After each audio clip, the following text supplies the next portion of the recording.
Before we begin, make sure to watch this story until the very end, because what happened the night my entire city emptied itself is something I still don't fully understand.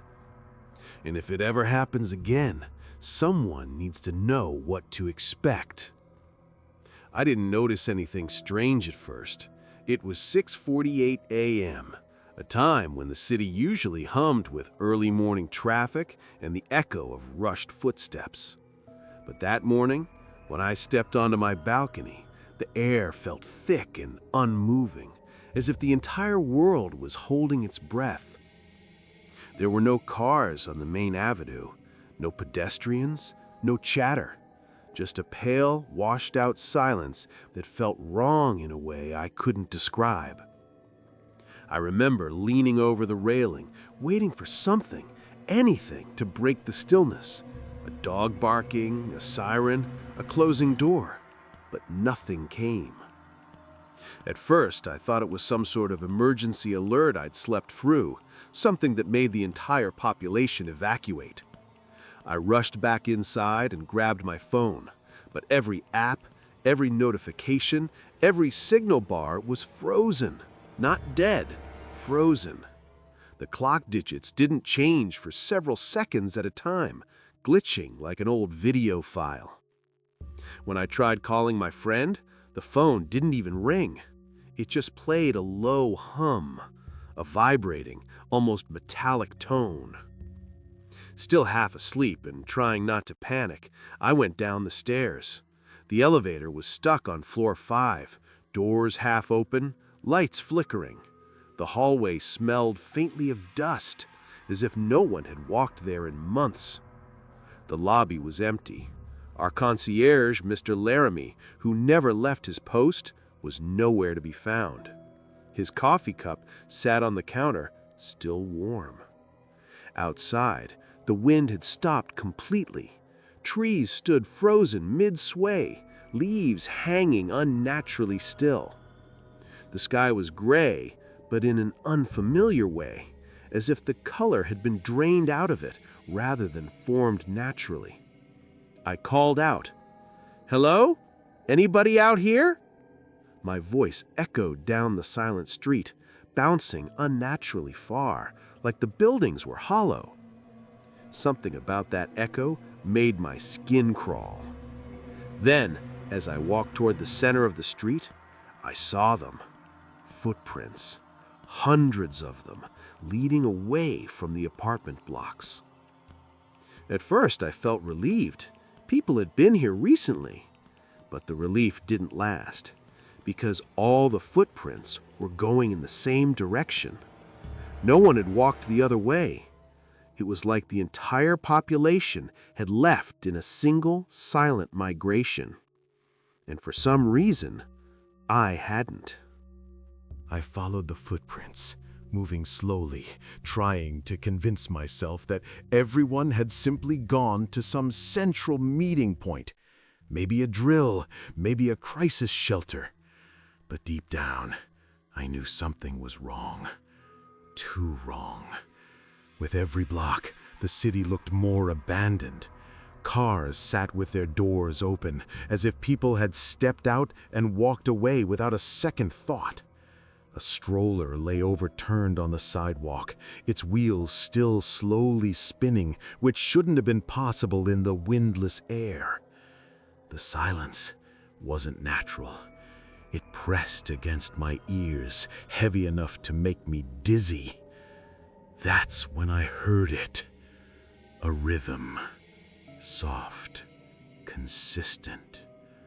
Talk, talk, talk. It came from a small bookstore on the corner. The lights were on, and the front door was open just an inch. I pushed it gently, and the bell jingled, but the sound was warped, stretched too long. Inside, books were scattered across the floor, as if someone had swept their arm across every shelf. Pages rustled without any breeze. At the far end of the store, a ladder stood against a tall bookshelf. At the top of the ladder was a handprint, dark, smeared, as if someone had grabbed it in a hurry. The tapping grew louder. Talk, talk, talk. It came from the employee-only room. I should have left. Every instinct I had screamed to leave. But something made me step forward. The back door was cracked open. Inside, the lights flickered in slow, stuttering pulses. I pushed the door wider. The tapping stopped. In the center of the room, a note lay on the floor, written in thick black marker. Don't look for us. Don't follow. Don't turn around when you hear it. Before I could process the message, something moved behind me, a fast, faint shuffle. I spun around instantly. Nothing. Just empty aisle after empty aisle. But I did hear something else then. Not a tap, not a shuffle. A breath. Long, slow, right next to my ear. I ran out of the bookstore so fast I nearly tripped. Outside, I realized something new. The footprints had changed. Now, they took a sharp turn toward the old industrial district. And now there were drag marks among them, as if some people hadn't moved willingly. The industrial district was the oldest part of the city. Abandoned factories, rusted pipes, a maze of loading docks and warehouses. A place people avoided even when the city was alive. But now, it looked different. Altered. Shadows stretched in unnatural directions. Buildings seemed taller. Windows reflected things that weren't in front of them.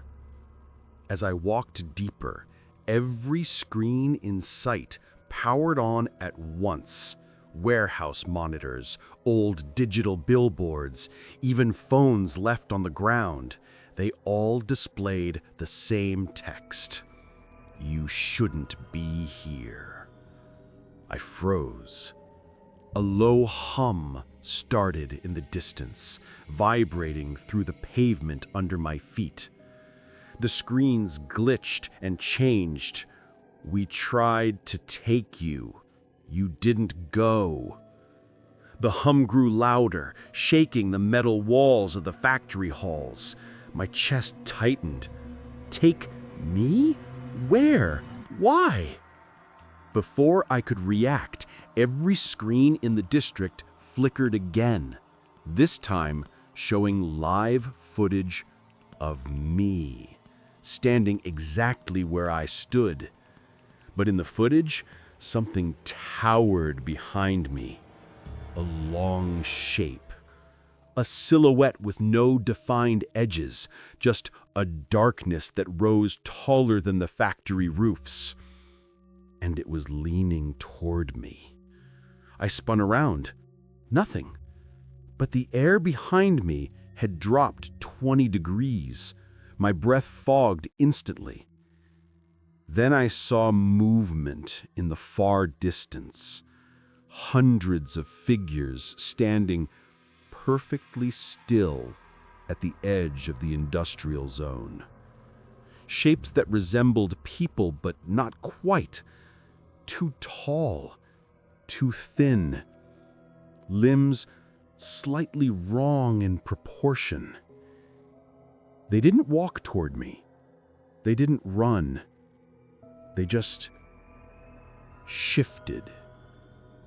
Each blink brought them closer. Each heartbeat closer still. I stumbled backward, eyes locked on them. And then a new message appeared on every screen around me. Don't blink. Don't look away. They see differently. I forced myself not to blink as long as humanly possible, stumbling backward toward the main road. The shadow figures twitched in jerky, unnatural movements, never walking, never stepping, simply appearing a little closer every few seconds. My eyes burned, tears formed. I had to blink. When I finally did, the entire line of figures stood less than 20 meters away, their heads cocked sideways in perfect unison. The hum in the air grew impossibly loud, vibrating my bones. Buildings around me flickered, literally flickered, like the city itself was glitching out of reality. And suddenly, just as my knees buckled from terror, everything stopped.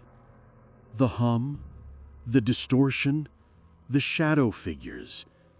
They all froze, then slowly melted downward, as if sinking into invisible holes in the ground, until nothing remained but the empty, silent city.